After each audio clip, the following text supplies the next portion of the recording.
Volkanovski or Max Holloway, Anthony? I think Volkanovski. Volkanovski or Max Holloway? I'm going to go Max Holloway. Yes! Look, there it is. This is the fight. There it is.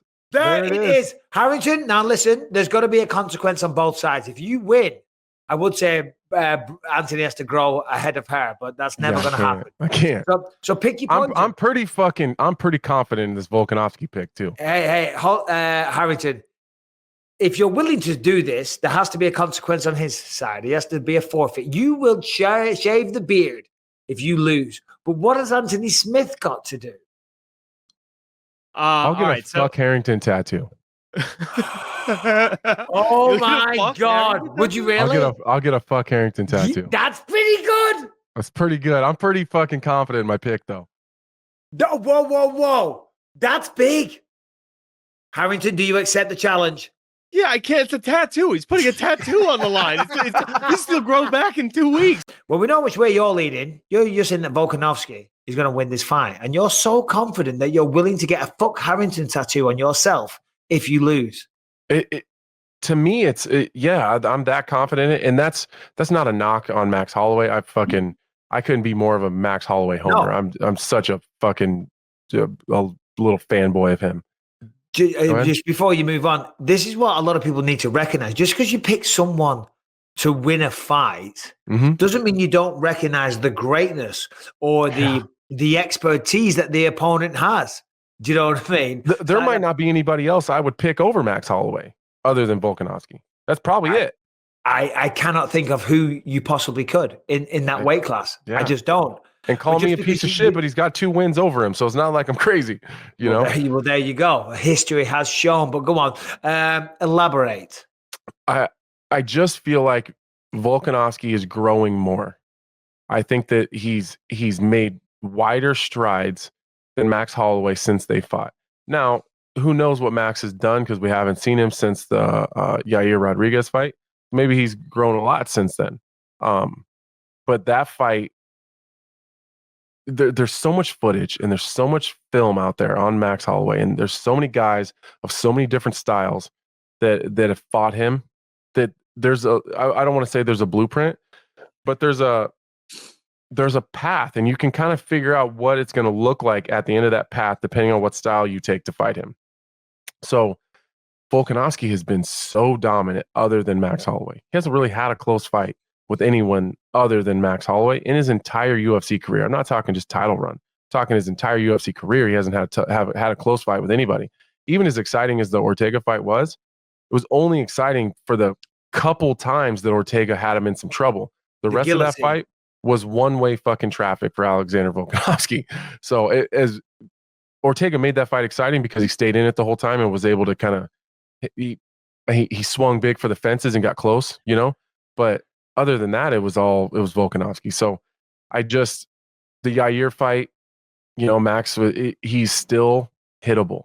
And that's the one thing that stands out to me is Volkanovski is a little more defensively responsible than Max Holloway is.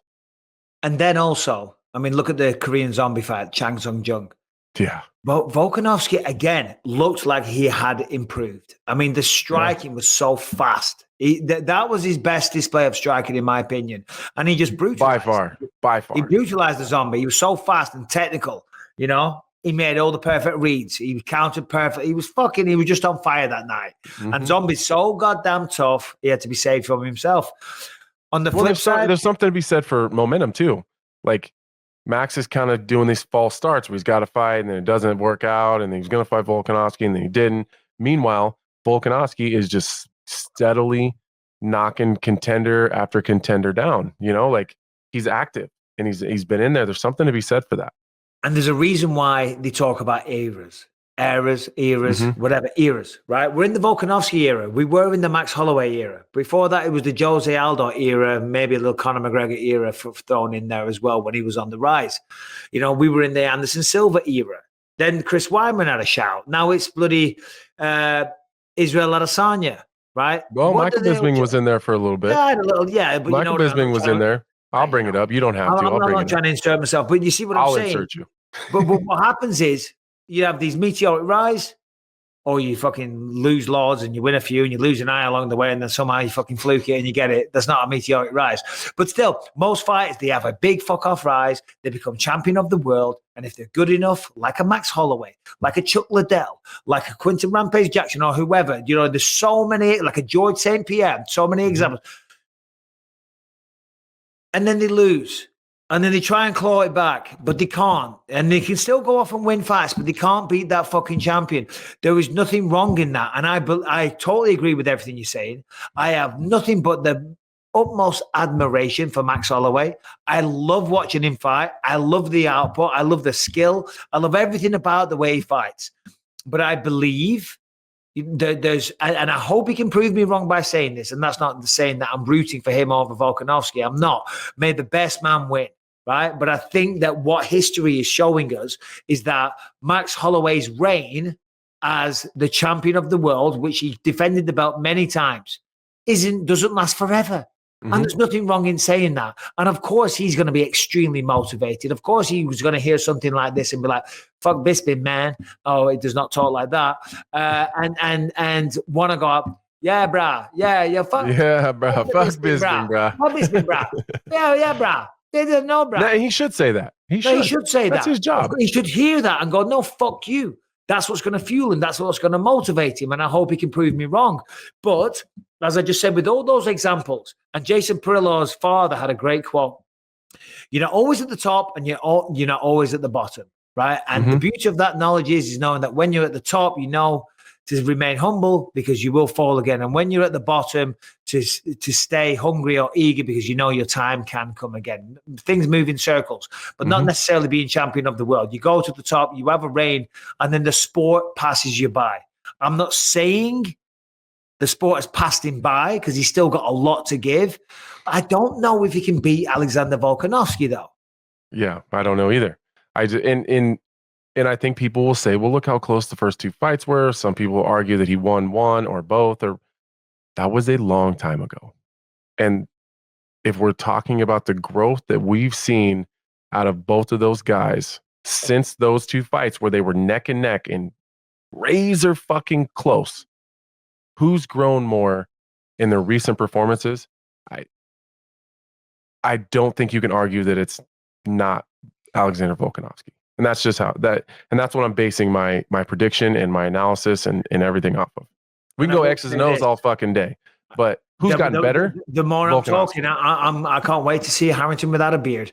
But excuse me.